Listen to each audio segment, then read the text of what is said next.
we will be treated to a Gilbert and Sullivan Potpourri. So here we have Brian Dykstra and Ted Christopher performing a potpourri of Gilbert and Sullivan.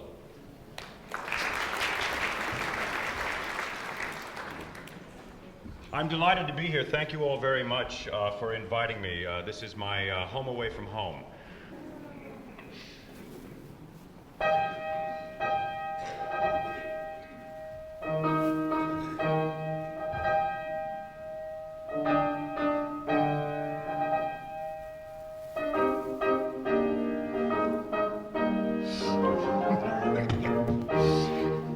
If you give me your attention, I will tell you what I am. I'm a genuine philanthropist. All other kinds are sham. Each little fault of temper and each social defect in my erring fellow creatures I endeavor to correct. To all their little weaknesses I open people's eyes, and little plans to snub the self-sufficient I devise. I love my fellow creatures, I do all the good I can, yet everybody says I am a disagreeable man, and I can't think why.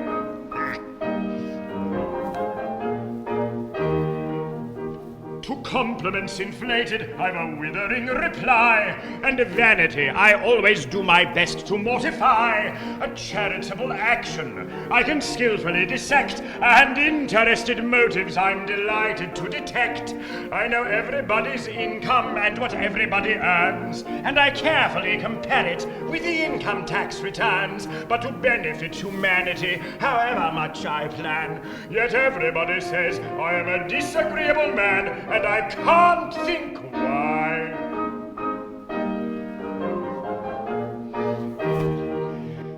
I'm sure I'm no aesthetic, I'm as pleasant as can be. You'll always find me ready with a crushing repartee. I've an irritating chuckle, I've a celebrated sneer, I've an entertaining snigger, I've a fascinating leer.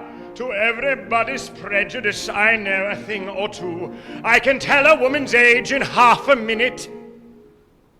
And I do. But although I try to make myself as pleasant as I can, yet everybody says I am a disagreeable man, and I can't think why. I can't think why.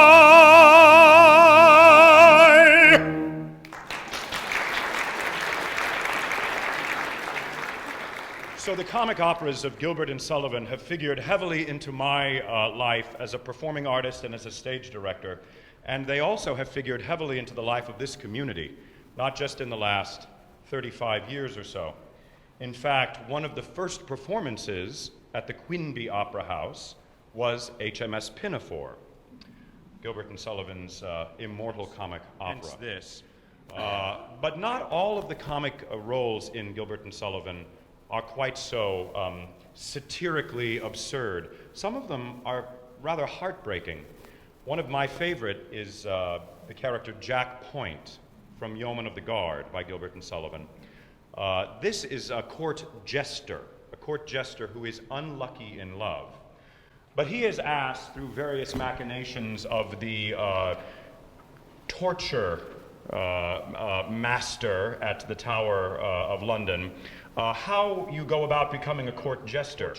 Torturer from the Tower of London, Wilfred Shadbolt, mistakenly says to Jack Point, well, you have an excellent job and you have cause to be merry. And Jack Point sets him right on really what it means to, as they say, laugh though your heart be breaking. Cause? Have we not all cause? Is not the world a big butt of humor into which all who will may drive the gimlet? See, I am a salaried wit, and is there aught in nature more ridiculous? A poor, dull, heartbroken wretch who must needs be merry or he will starve, who must jest you, jibe you, quip you, crank you, rack you, riddle you, from hour to hour, from day to day, from year to year, lest he dwindle, perish, starve, pine, and die. Why, when there's naught else to laugh at, I laugh at myself, till I ache for it.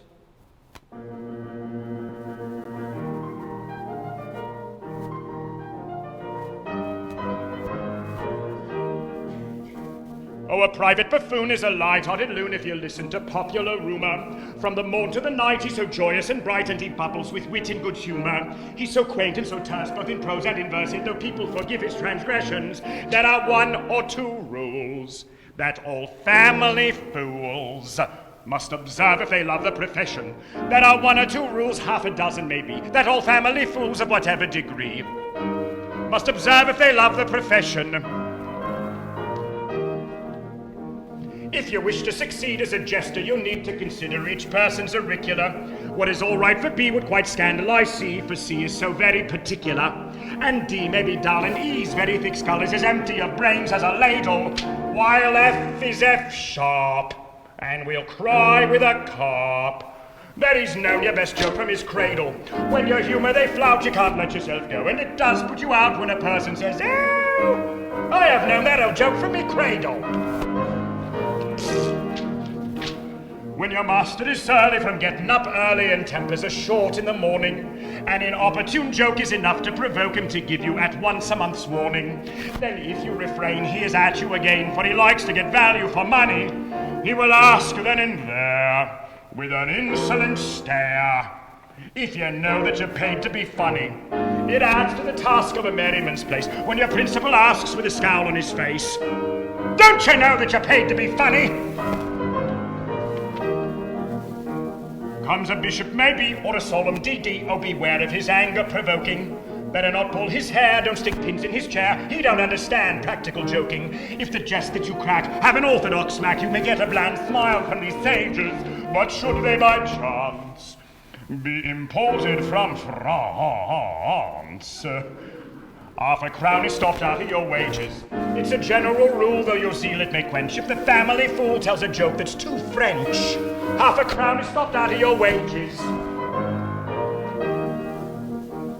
Though your head it may rack with a bilious attack, and your senses with toothache you're losing, don't be mopey and flat, they don't find you for that if you're properly quaint and amusing. Though your wife ran away with a soldier that day and took with her your parcel of money, bless your heart, they don't mind. They're exceedingly kind. They don't blame you so long as you're funny. It's a comfort to feel if your partner should flit. Though you suffer a deal, they don't mind it a bit. They don't blame you so long as you're funny.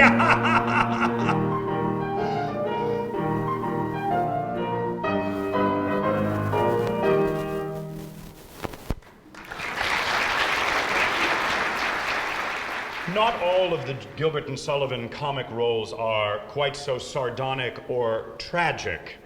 Some of them are actually downright sweet. And one of the sweetest created by the pen of Schwenk is Coco, a cheap tailor in the town of Titipu, who through ridiculous machinations has been raised to the exalted rank of Lord High Executioner. He stupidly claims to have beheaded the heir to the throne of Japan, and under sentence of death has no recourse other than to convince the rather terrifying Katisha to marry him.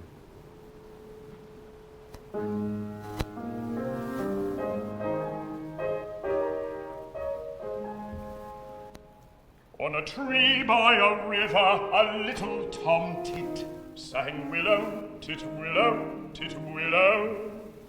And I said to him, Dicky bird, why do you sit singing willow, tit willow, tit willow?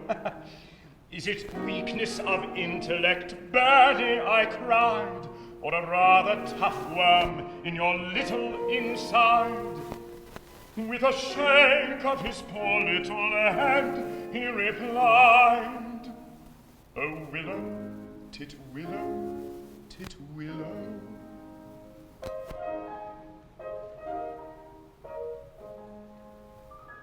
He slapped at his chest as he sat on that bough, singing willow, tit willow, tit willow. And a cold perspiration bespangled his brow. Oh, willow, tit willow, tit willow. He sobbed and he sighed and a gurgle he gave. Then he plunged himself into the billowy wave.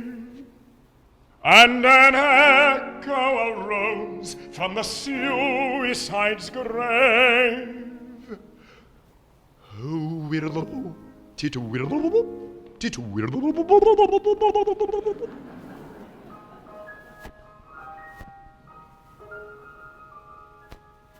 Now, I feel just as sure as I'm sure that my name isn't Willow, Titwillow, Titwillow, that 'twas blighted affection that made him exclaim, Willow, Titwillow, Titwillow. And if you remain callous and obdurate, I shall perish as he did, and you will know why. Though I probably shall not exclaim as I die, oh, willow, titwillow, titwillow.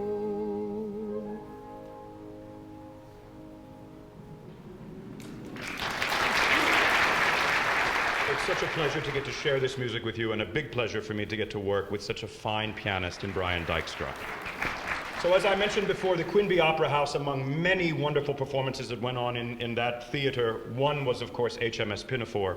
It was a real pleasure for me to get to perform that role in that show this summer at the Ohio Light Opera.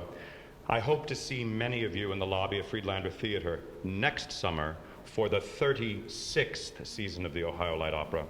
It's a tremendous place, a tremendous gem in the crown of this community, and I'm so pleased to get to be with you today. Thank you very much.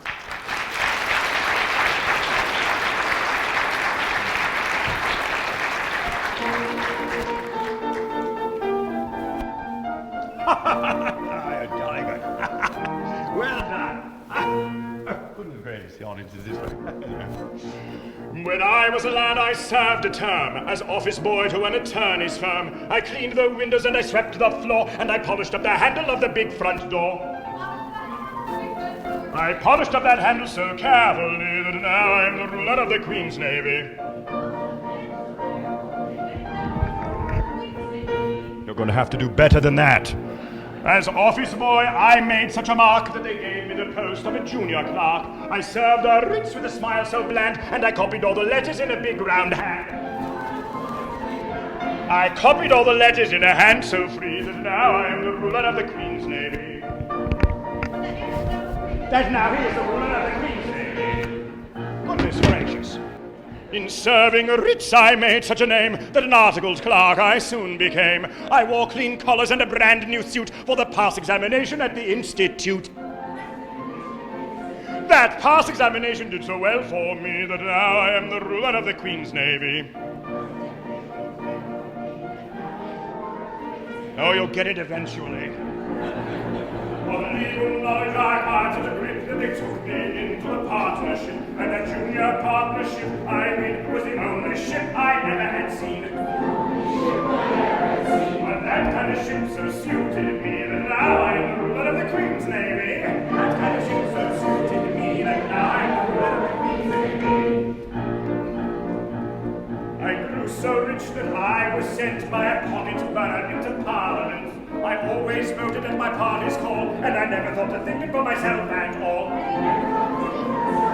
I thought so little they rewarded me by making me the ruler of the Queen's Navy. None of you will get hired, I'm afraid. Now, lads and all, whoever you may be, if you want to rise to the top of the tree, if your soul is embedded to an office stool, be careful to be guided by this golden rule. Do you know what it is? Now I'll tell you. Stick close to your desk